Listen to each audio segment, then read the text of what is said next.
Jangan pernah merasa paling benar sendiri, karena kebenaran itu adalah milik penguasa. Jangan pernah merasa paling agamis sendiri. Karena apa? Karena mereka yang tidak punya agama akan marah. Jangan pernah merasa paling Pancasilais. Karena apa? Karena hanya mereka yang mengucapkan saya Indonesia, saya Pancasila. Itulah mereka yang paling Pancasilais. Baca, you burn all my energy. Baca, criticizing all you see. Baca, analyzing what I say. Baca, and you always get your way.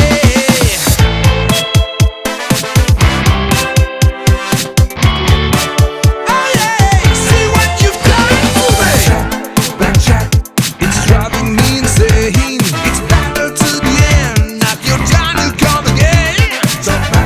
Turn back, you've got me on the rack. Twisting every word I say, wind me up and get you away. That change I have of making no romance. If I'm ever going to win, have to get the last word in.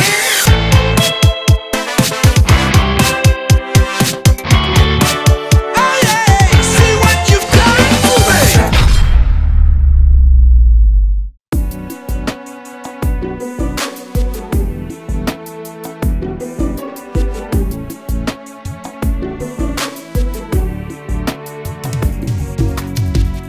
Ini bahasanya Plato ini, lack of intellectuality, bener ya bang ya? Ya. Jadi banyak orang-orang di Indonesia itu nggak paham bahwa tidak ada sejarahnya orang Surabaya itu radikal. Karena apa? Karena orang Surabaya itu sudah lama menjadi tempat yang majemuk. Hampir ratusan tahun, mungkin 1000 tahun, ya bang ya. Tadi abang tadi bilang. Iya, itu kan selalu dianggap radikal orang Surabaya itu karena megang prinsip. Padahal orang yang megang prinsip justru orang yang paling demokratis, supaya ada tukar tambah percakapan dengan yang megang prinsip yang lain. Trading prinsip. Iya, itu transaksi prinsip misalnya itu. Yang kedua, karena ada 10 November itu dianggap sebagai tonggak untuk melihat wah orang Surabaya keras radikal, ada bonek segala macam. Itu kan peristiwa tuh. Tetapi secara genealogis, catatan-catatan diplomasi kota Surabaya dengan kerajaan Cina itu dari abad-abad pertama udah ada. Jadi udah ada pergaulan globalisasi sebetulnya. Kalau kita lihat misalnya tahun-tahun Sorry, aku potong. Sebenarnya kita baru tahu juga ya kan, Surabaya itu disebut lahir kota Surabaya itu tahun 1293 di saat pasukannya Raden Brawijaya mengusir Mongol tahun 1293. Disitulah ditandai menjadi kota kelahiran Surabaya. Nah, sebelum itu apa namanya Surabaya? Ya ada, mungkin juga namanya Surabaya tapi dalam bahasa daerah yang belum disebut Surabaya. Macam-macam kayak kota Kediri segala macam gitu kan. Tapi kan perdagangan itu udah terjadi jauh sebelum itu. Karena ada perdagangan, Mongol masuk kan. Jadi eksistensi kota itu udah ada dan itu yang menarik Mongol untuk masuk. Demikian juga Eropa. Ini misalnya nih, ini teman saya Andi, kita panggil Andi AA itu, dia menulis disertasi tentang kota Surabaya. Dan itu bisa cari di UI itu disertasi. Tapi nggak ada bukunya ya? Belum dibukukan itu.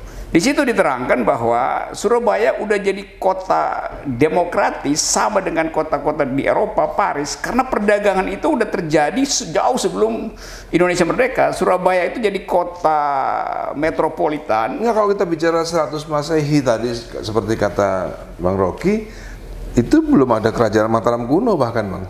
Iya memang. Ya kan? Jadi kan catatan itu di dunia ini yang paling lengkap bikin catatan diplomasi itu Cina.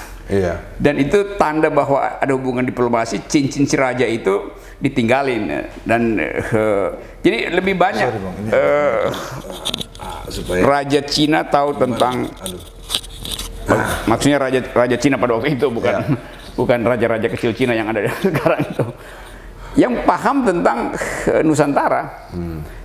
Nah, antropologi itu yang harusnya kita pelajari, bahwa pergaulan internasional, bahkan Surabaya itu dianggap bagian dari pergaulan Eropa di tahun-tahun 1400-500 itu, karena udah ada perdagangan dengan fasilitas kultur Eropa. Nah, begitu mendekati kemerdekaan, ada society di kota yang menginginkan kafe-kafe itu jadi tempat pembicaraan politik. Persis keadaan kafe di Eropa abad 18. Yang namanya cafe society itu sebetulnya tempat orang bicara politik dalam rangka bikin oposisi itu. Nah, Surabaya udah masuk di dalam cara berpikir itu.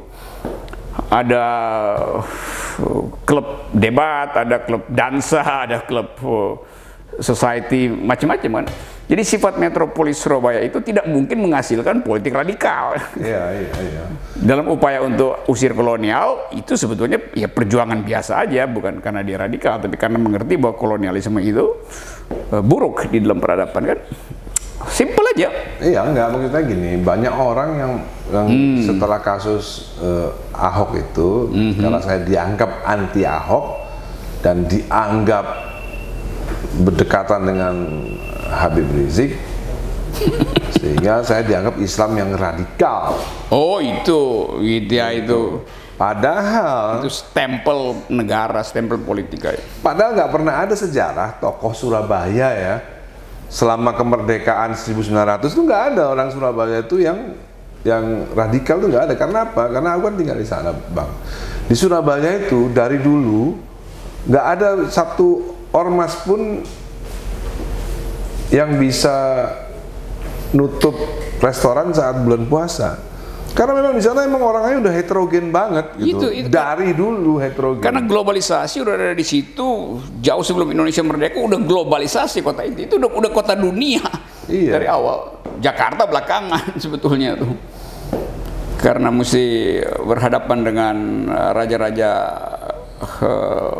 Hindu segala macam.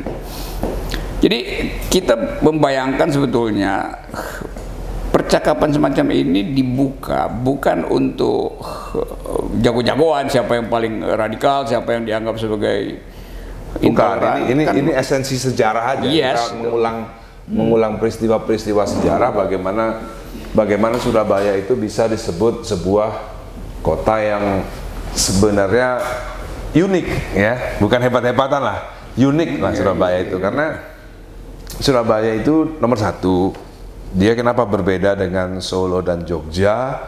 Karena Surabaya itu beratus-ratus tahun tidak memiliki seorang raja.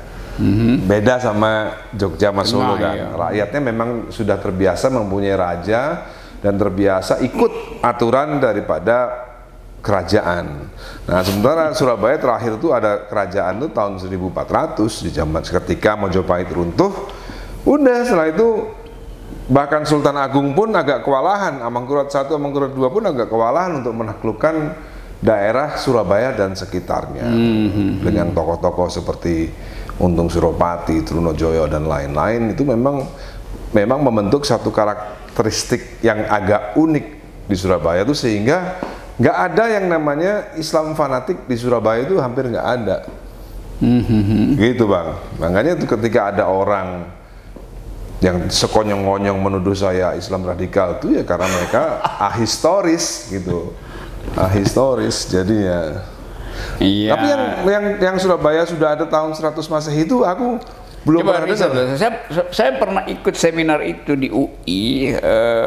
Jadi ada dosen perempuan, saya lupa namanya itu. Dia riset tentang Surabaya dan dia bolak-balik ke Cina, ke Taiwan. Jadi naskah-naskah perjanjian antara kerajaan Cina dengan Surabaya dulu disimpan di Cina. Lalu di waktu Kuomintang pindah ke Taiwan, naskah itu dibawa ke Taiwan lalu dijadikan microchip Jadi sekarang ada microchipnya, dan teman saya itu, dosen itu, yang waktu dia presentasi dia bilang, siapa namanya Bang? aduh saya lupa namanya itu. Aku bisa boleh, cara di, aku harus ketemu itu Bang. Iya, karena tahun 100 Masehi itu kan belum ada.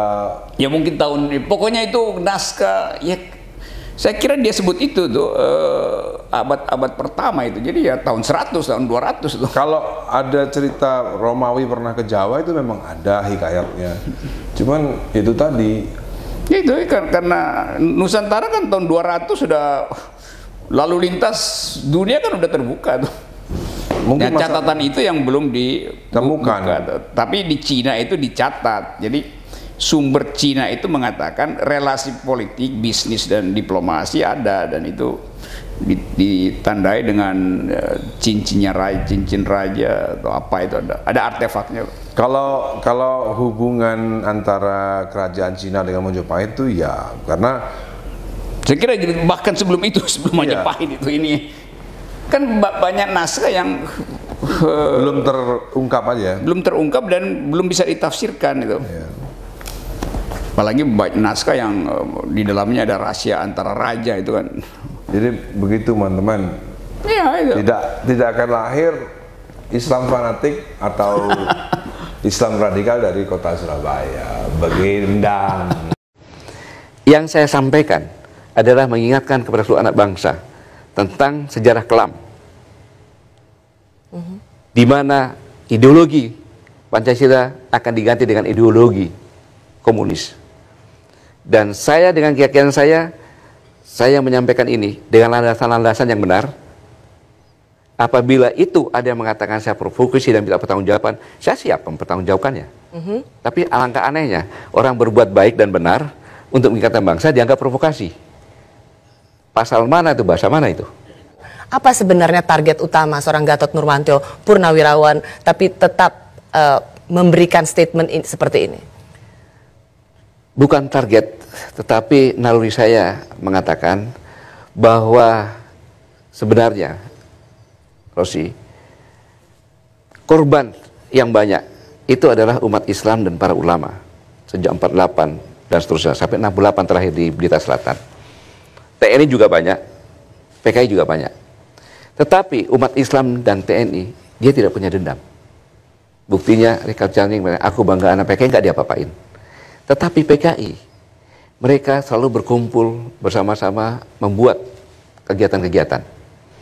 Buktinya sejak selesai reformasi, dulu zamannya Rosi dengan saya sekolah, pelajaran pokok agama, bahasa Indonesia, civic, budi pekerti, ada pelajaran pokok, mendapat merah tidak naik kelas. Ada pelajaran tentang Pancasila, sejarah Pancasila, itu semuanya dihapuskan, bukan jadi pelajaran pokok. Bahkan pelajaran tentang Pancasila, pemberontakan G30 dihapuskan. Ini kan yang bisa melakukan seperti ini kalau bukan kekuatan luar biasa, siapa lagi itu? PKI. Makanya Rosi, ya, kalau sekarang diadakan survei generasi milenial, pasti lebih 80% mereka tidak percaya PKI bangkit. Pak Gatot mempercayai, meyakini masih ada gerakan-gerakan untuk membangkitkan PKI? Ada tanda-tandanya jelas, ada kok. Richard Channing aja ngomong ada sekitar 15-20 juta dan akan rekonsiliasi, bahkan TAP MPR nomor 25 tahun 66 pun akan diganti.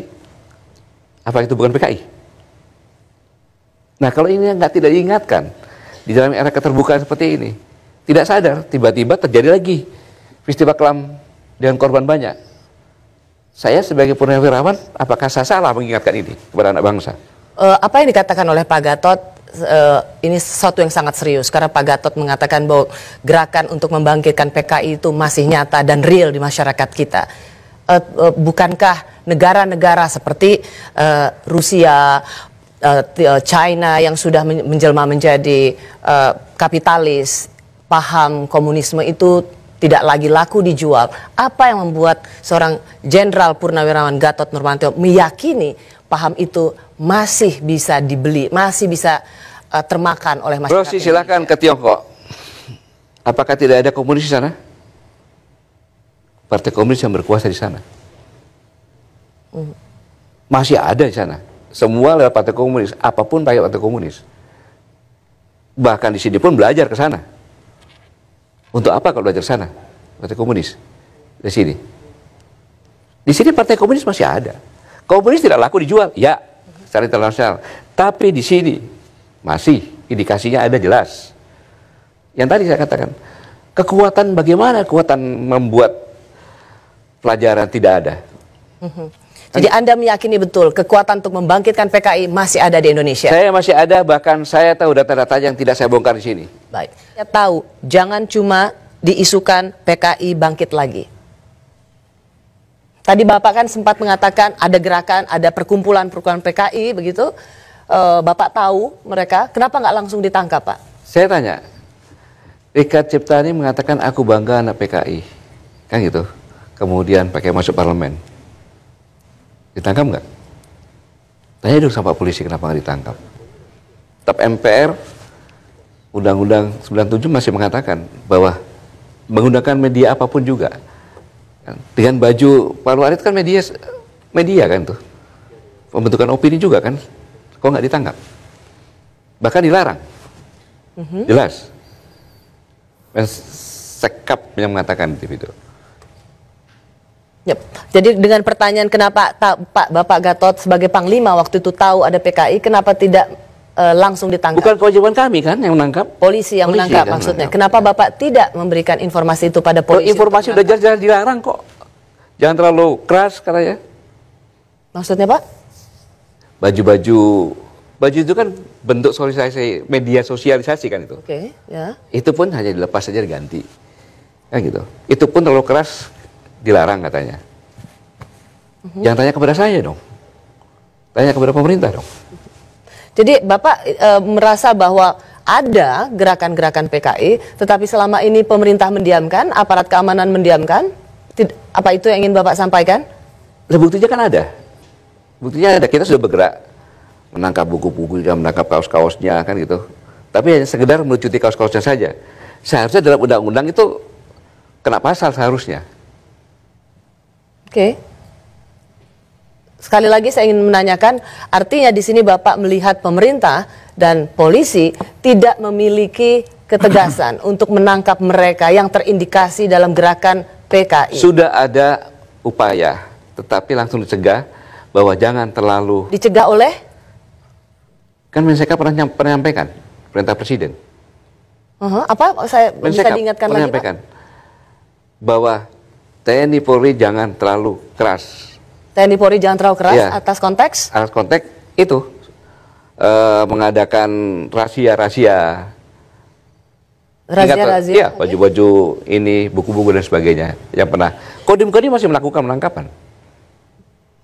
Banyak yang dapat. Tapi ya sekedar ngambil saja, tidak dilakukan apa-apa. Saya Ya. tidak terlalu ingat bahwa Mensekap pernah menyampaikan. Banyak di viral itu aja. Supaya tidak jangan terlalu Mudah-mudahan keras. redaksi dapat bisa menayangkan di TV Jangan ini. terlalu keras untuk Ya. melakukan penindakan terhadap razia buku-buku yang terkait dengan paham PKI begitu. Ya. Oke. Banyak sekali pernyataan-pernyataan Bapak yang menurut saya berani dan bisa sangat insinuatif karena Bapak mengatakan itu pekerjaan PKI. Tidakkah Bapak akan berhenti atau tetap mengatakan hal-hal seperti ini yang punya implikasi fatal? Tentu saya akan berhenti. Kapan saya berhenti? Apabila tembakan salvo di telinga saya sudah tidak mendengarnya lagi. Jadi kalau di TNI, Rosi, di TNI, kalau orang meninggal, itu ada upacara pemakaman. Pada saat jenazah akan diturunkan ke liang lahat, ada tembakan. Nah, apabila itu telinga saya tidak mendengar, pasti saya berhenti.